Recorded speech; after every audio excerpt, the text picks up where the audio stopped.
안녕하세요. 화학원 드디어 2단원에 들어갑니다. 여러분이 1단원에서 했던 건 이제 우리가 화학에서 사용하는 중요한 몰에 대해서 알아보고 화학 반응식에 대해서 알아보고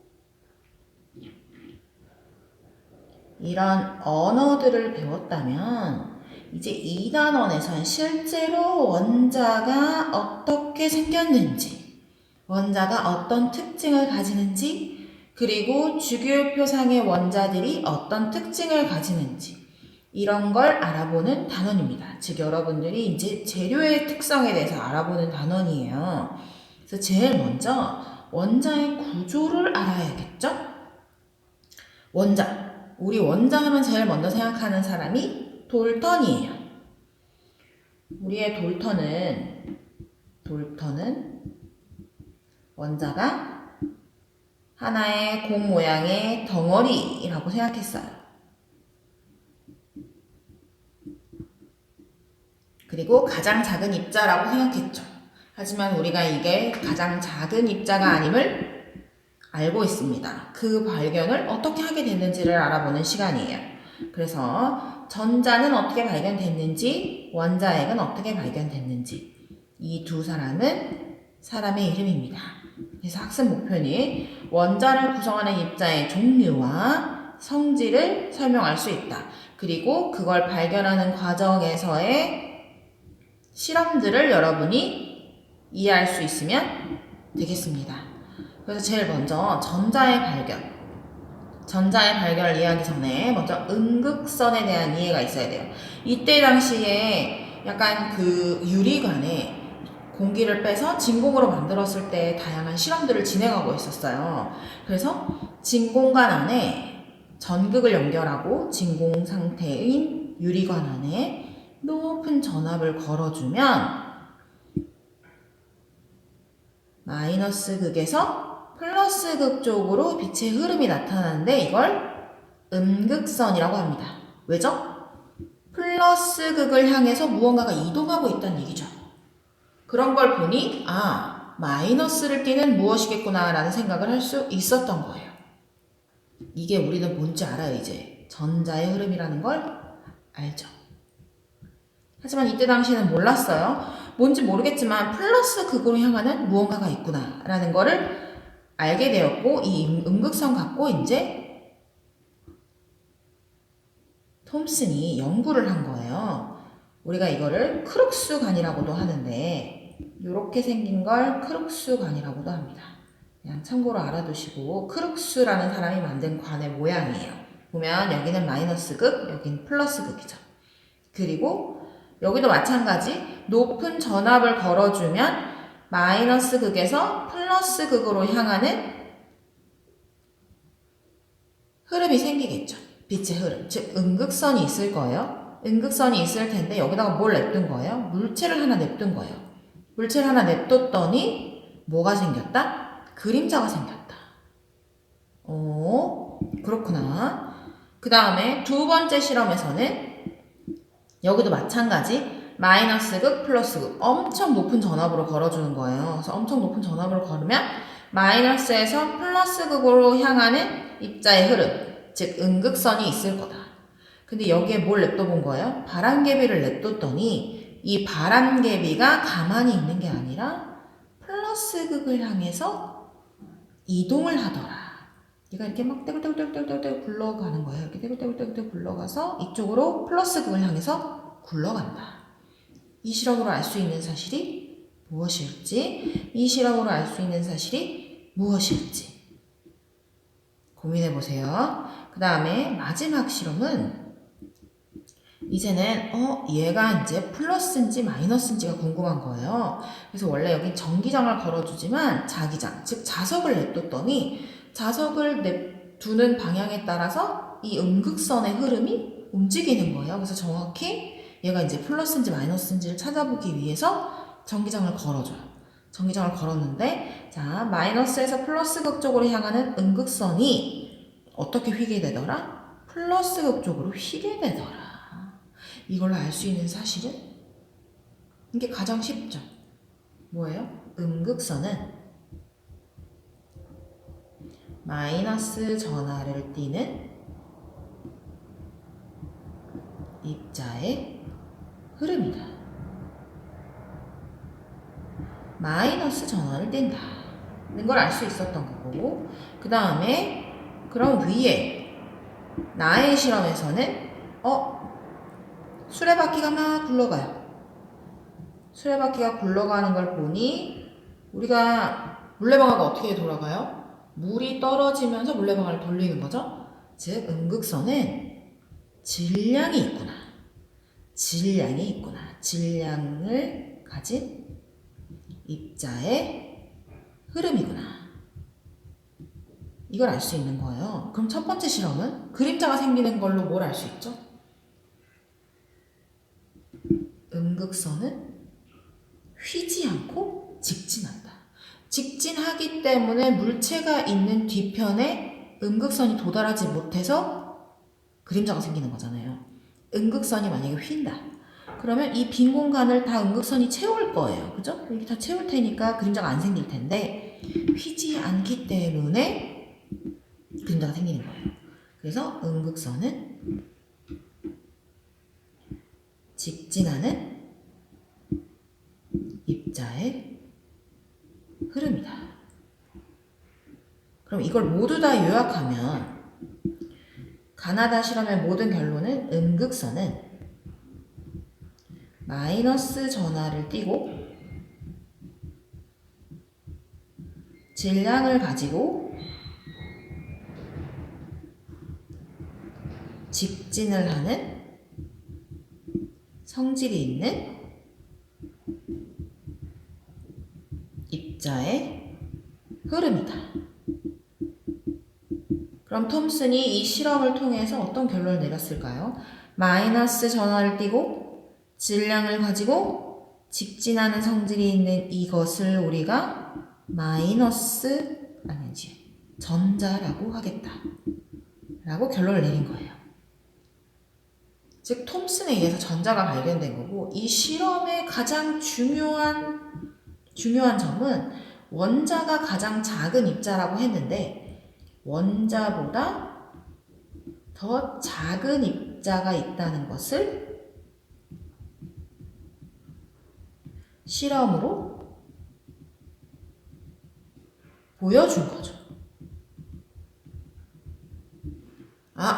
원자가 가장 작은 입자가 아니구나. 원자보다 더 작은 입자, 즉 전자가 있다.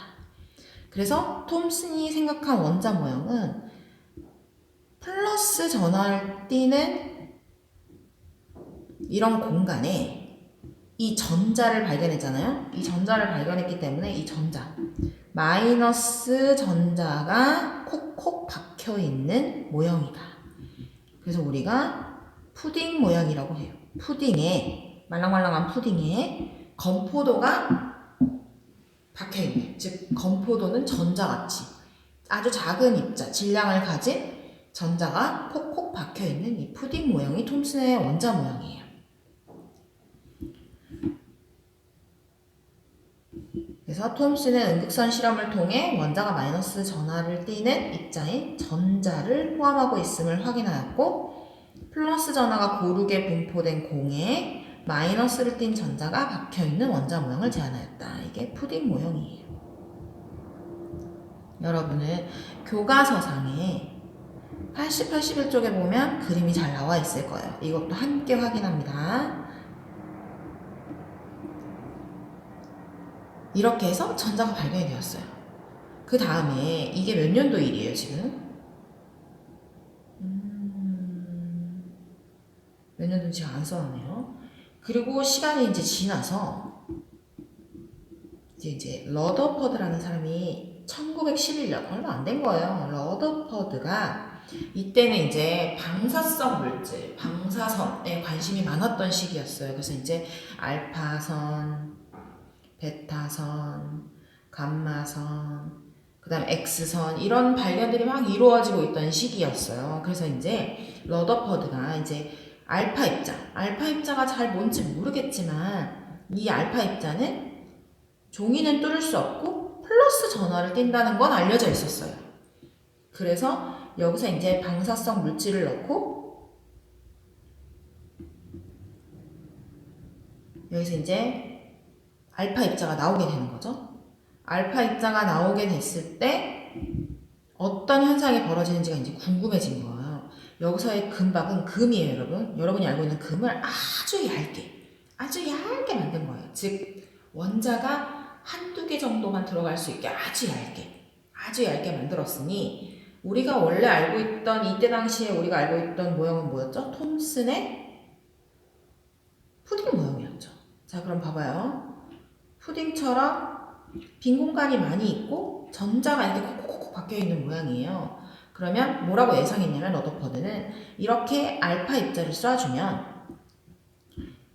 이 알파 입자가 이 빈 공간을 대부분 쭉 다 통과할 것이다. 왜냐면 전자는 엄청 질량이 작기도 하고 콕콕콕 군데군데 박혀 있는 거니까 알파 입자는 그거보다 더 질량이 크거든요. 그래서 얘를 다 통과할 수 있다. 그래서 그냥 여기에만 이렇게 둥글게 해놨을 때 여기만 뭔가 표시가 날 것이다 라고 생각을 했는데 실험을 했더니 아주 이상한 결과가 나온 거예요.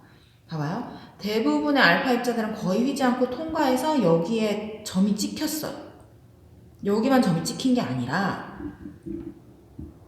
지금 여기도 이렇게 휘는 건 이제 8천만 개 중에 하나 중 한 개 정도 이렇게 휘었지만 이렇게 휘는 정도가 이렇게 90도로 엄청 큰 각도로 튀어나오는 것도 있었다는 거죠. 그럼 이제 이 실험을 해석해야겠죠? 일단 C를 보면 우리가 예상한 대로예요. 그죠? 즉 얘를 통해 알 수 있는 사실은 원자는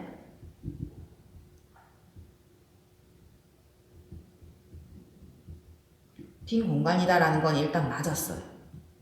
빈 공간이기 때문에 알파 입자가 다 뚫고 뒤에 대부분이 찍힌 거예요. 근데 AB가 문제인 거예요. AB가 왜 이런 현상이 나타나느냐. 봐봐. 플러스 알파 입자는 무슨 전환을 띈다고요? 플러스 전환을 띈다고요. 플러스 전화가 휘고 플러스 전화가 튕겨나가요. 심지어 90도. 얘가 튕겨나가려면 얘를 튕겨낼 정도의 질량이 있어야 되는 거예요. 얘를 튕겨낼 정도의 질량. 그리고 그 질량이 무슨 전화를 띄어야겠어요? 마이너스 전화를 띄면 그냥 얘를 붙이겠죠. 얘를 튕겨내려면 플러스 전화해야 되는 거예요. 즉 원자 중심에 플러스 전화를 띄고 이게 하나. 왜냐면 알파 입자가 플러스 전화라는 걸 알고 있었으니까. 그리고 매우 작지만 원자의 질량을 대부분 차지하는 원자핵이 있다.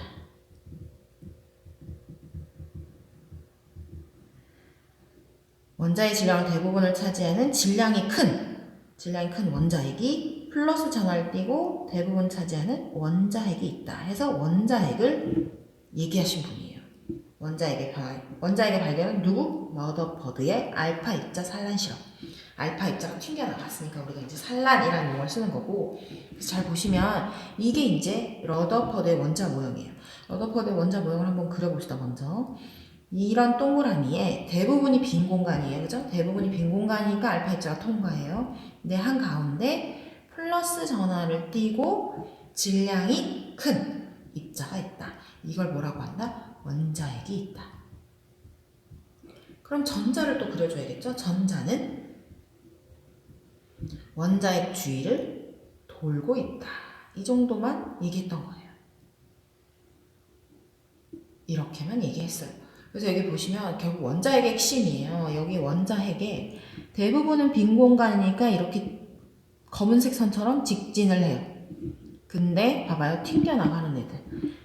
요렇게 만나면 이렇게 튕기고 이렇게 지나가게 되면 얘가 플러스 전화를 띄잖아요. 가운데가 이렇게 튀는데 그 각도에 따라서 정확히 딱 반대편에서 부딪히면 이렇게 튕겨나가는 거죠.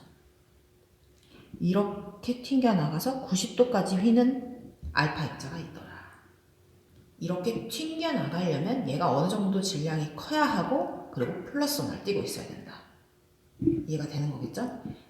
그래서 원자핵을 발견한 러더퍼드는 플러스 전하를 띠는 매우 작은 크기의 원자핵이 원자핵 중심에 있고 마이너스 전하를 띠는 전자가 원자핵 주위를 돌고 있다는 원자 모형. 즉 이거를 태양계 모형 또는 뭐 행성 모형,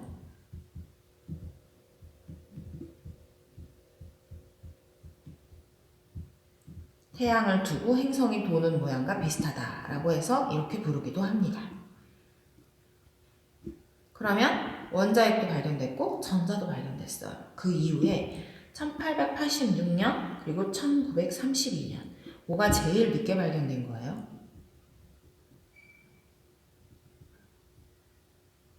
양극선이 먼저 발견되고 양성자가 먼저 발견되고 원자핵이 발견되고 중성자가 제일 늦게 발견되네요. 왜 중성자가 제일 늦게 발견될까요? 중성자는 플러스 전하도 띄지 않고 마이너스 전하도 띄지도 않기 때문에 발견이 늦어진 거예요. 그럼 일단 양성자를 어떻게 발견하게 됐냐? 아까 우리 톰슨에서는 음극선이라는 용어를 썼어요.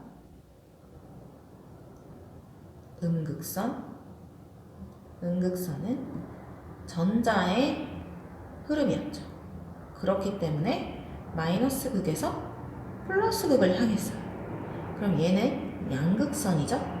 양극선이니까 플러스 극에서 마이너스 극을 향하는 입자의 흐름이에요. 즉 마이너스 쪽을 향하는 입자의 흐름이에요. 그래서 우리가 양극선이라고 부르는데 얘는 무슨 차이가 있냐면 수소 기체를 넣어준 거예요. 진공 방정간에. 수소 기체가 뭐죠? H2죠. 얘를 방전을 시키면 얘가 이렇게 수소 이온이 돼요. 수소 이온이 되면 플러스 전하를 띠게 되니까 마이너스 극을 향해 가게 되는 거죠. 이 수소 이온이 마이너스 극을 향하게 되는 이 입자의 흐름, 이걸 뭐라고 한다? 양극선이라고 한다. 양극선은 플러스 전하를 띤 입자인 수소 원자핵. 왜 수소 원자핵이라는 용어를 썼을까요? 그 이유는 봐봐요. 수소 1번이에요. 1번이면 플러스 양성자가 하나예요. 하나고 중성이 되려면 전자가 하나 있어야겠죠. 이게 수소의 원자 모형이에요. 근데 이게 수소의 원자 모형인데 수소 H 플러스라는 건 전자가 없어졌다는 얘기죠. 그럼 남는 건 양성자 하나 남아있는 거죠. 그러니까 수소 원자핵이고 이게 양성자예요. 얘는 수소 원자핵과 동이요. 그리고 또 양성자와 동이요. 수소기 때문에 그런 거예요. 수소가 1번이라서. 그래서 이 입자를 양성자라고 한 거예요. 이렇게 해서 양성자가 발견이 되고 그 다음에 중성자는 러더퍼드, 참 관심이 많았죠. 러더퍼드는 헬륨의 원자핵이 전하량이 양성자의 2배이지만 질량은 전하량은 2배이지만 질량은 4배인 걸 보니 전하를 띠지 않는 입자가 있다는 생각을 한 거예요. 그래서 정기적으로 중성인 입자가 있음을 예측했는데 실제로 중성자를 발견한 사람은 체드윅. 체드윅이 베릴륨의 알파 입자를 충돌시켰더니 뭔가 튀어나왔는데 그게 뭐다? 중성자였다는 거예요. 베릴륨 원자에게 수헤리배. 알죠? 수헤리배. 베릴륨 4번이에요. 베릴륨 원자핵에 알파 입자를 충돌시켰더니 전하를 띠지 않는 중성자를 발견하게 되었다. 자, 여기서 하나만 더 말하면 알파 입자는 지금은 어떤 입자의 흐름이라는 게 밝혀졌어요. 자, 알파 입자는 헬륨 원자핵에 자, 헬륨은 2번이죠? 헬륨 원자핵이라는 게 밝혀져 있어요. 알파 입자의 흐름은. 그러니까 헬륨은 우리가 뒤에서 배우겠지만 양성자가 2개, 중성자가 2개인 원자핵에 전자가 2개 붙어, 지금 제가 마이너스를 썼네요.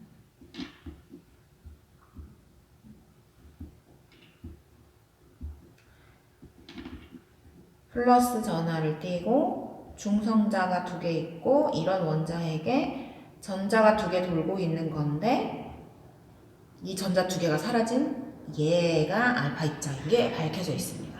어쨌든 플러스 전하를 띄는 건 맞고 어느 정도 질량을 갖고 있긴 하죠. 알파 입자가. 그렇기 때문에 종이를 통과할 수 없는 거예요. 그래서 이 알파 입자 산란 실험으로 원자핵을 발견하게 되었고 그 다음에 중성자는 베릴륨의 알파 입자를 충돌시켜서 중성자를 발견했다. 그리고 원자 모형은 계속 변화되고 있죠. 처음에 돌턴의 동그란 공 모양에서 푸딩 모양에서 행성 모형으로 그 다음에 이제 여러분들이 이제 수소선 스펙트럼을 배우면 보어의 원자 모형으로 그 다음에 이제 여러분이 배우는 게 보어의 원자 모형 배우고 그 다음에 여러분이 배우는 게 현대의 원자 모형.